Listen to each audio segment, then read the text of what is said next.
نسبت یوم صدیق اکبر سے ہے۔ سبحان اللہ۔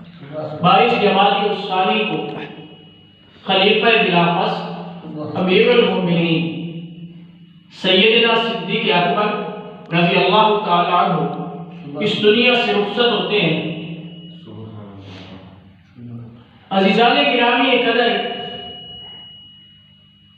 یہ ایک ایسا موضوع ہے جس پہ جتنا زیادہ بولا جائے، جتنی صدیق اکبر رضی اللہ تعالیٰ عنہ کی تعریف کی جائے، جتنا آپ کا مقام بتایا جائے وہ کم ہے۔ سبحان اللہ۔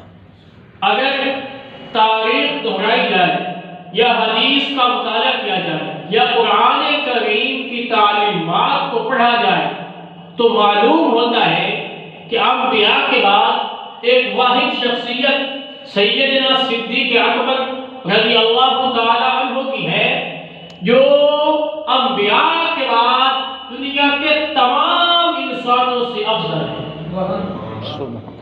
انبیاء کے بعد پورے انسانیت میں اگر کوئی شخصیت افضل ترین ہے تو وہ سیدنا صدیق اکبر رضی اللہ تعالی عنہ کی شخصیت ہے۔ آؤ ذرا مطالعہ کرتے ہیں، اس سے پتہ چلے گا کس طرح تو اللہ تبارک و تعالیٰ قرآن پاک میں فرماتے ہیں ثانی اثنین اذ ھما فی الغار، ثانی اثنین اذ ھما فی الغار، دوسرا ساتھی، دوسرا صاحب جو آپ کے ساتھ غار میں تھا۔ تو غار میں ایک ہی شخصیت تھی، نبی پاک صلی اللہ علیہ وسلم کے ساتھ سیدنا صدیق اکبر کی وہ شخصیت ہے۔ کچھ ایسے مواقع ہیں جن میں انتخاب نبی پاک صلی اللہ علیہ وسلم نے صدیق اکبر کا کیا ہے، جن میں انتخاب سیدنا صدیق اکبر کا کیا گیا ہے۔ ایک موقع ایسا ہے جب نبی پاک صلی اللہ علیہ وآلہ وسلم علالت کی وجہ سے، بیماری کی وجہ سے عشاء کی نماز کا وقت ہے اور نبی پاک صلی اللہ علیہ وسلم بیماری کی وجہ سے وضو فرماتے ہیں نماز پڑھانے کے، لیکن آپ کو غشی تاری ہو جاتی ہے۔ پھر پوچھتے ہیں کہ نماز ہو گئی؟ صحابہ کرام عرض کرتے ہیں یا رسول اللہ صلی اللہ علیہ وسلم آپ کے ہوتے ہوئے کون نماز پڑھائے گا؟ نماز نہیں ہوئی۔ پھر وضو فرماتے ہیں، پھر غشی تاری ہو جاتی ہے، 3 مرتبہ ایسا ہوتا ہے۔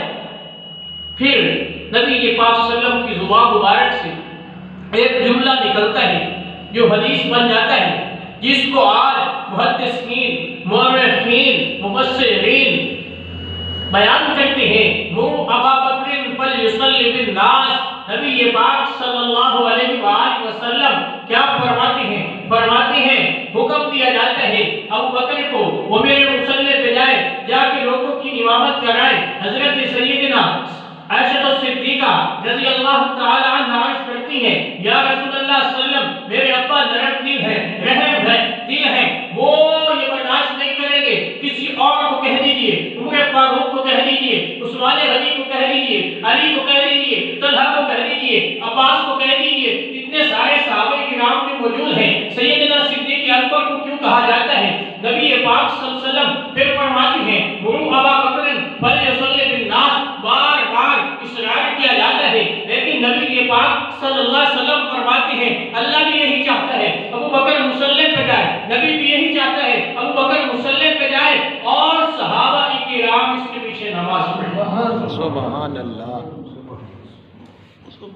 تو یہ انتخاب ہے، یہ انتخاب ہے، کبھی بھی ایسا نہیں سوچنا حضرت عمر فاروق کی شان بھی بڑی ہے، عثمان غنی کی شان بھی بڑی ہے، مولا علی کی شان بھی بڑی ہے، شان ان کا بھی اپنا ہے، مقام ان کا بھی بہت بڑا ہے، حضرت علی کی شان کم نہیں ہے۔ حضرت علی وہ ہے جن کی تاریخ میں نے پڑھا ہے کوئی جنگ ایسی نہیں ہے جس میں حضرت علی کو شکست ہوئی ہے۔ سبحان اللہ۔ لیکن مقام انتخاب، یہ تو نبی پاک صلی اللہ علیہ وسلم کو معلوم تھا کہ مسلح کس کو دینا ہے، تلوار کس کو دینا ہے۔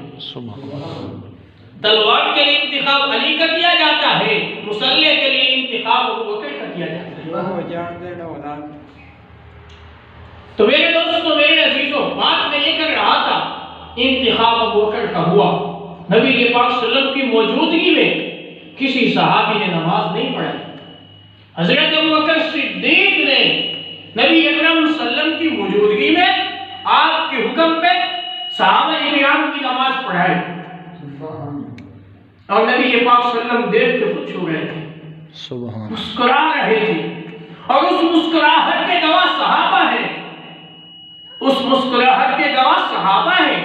صحابہ کرام فرماتے ہیں جب آپ مسکراتے تھے تو اس طرح ہوتا تھا جیسے نور کی کرنیں نکلتی ہیں، سبحان جیسے بلب کی روشنی، جس طرح بلب کی روشنی جب نبی پاک صلی اللہ علیہ وسلم مسکراتے تھے تو نور کی روشنی تھی۔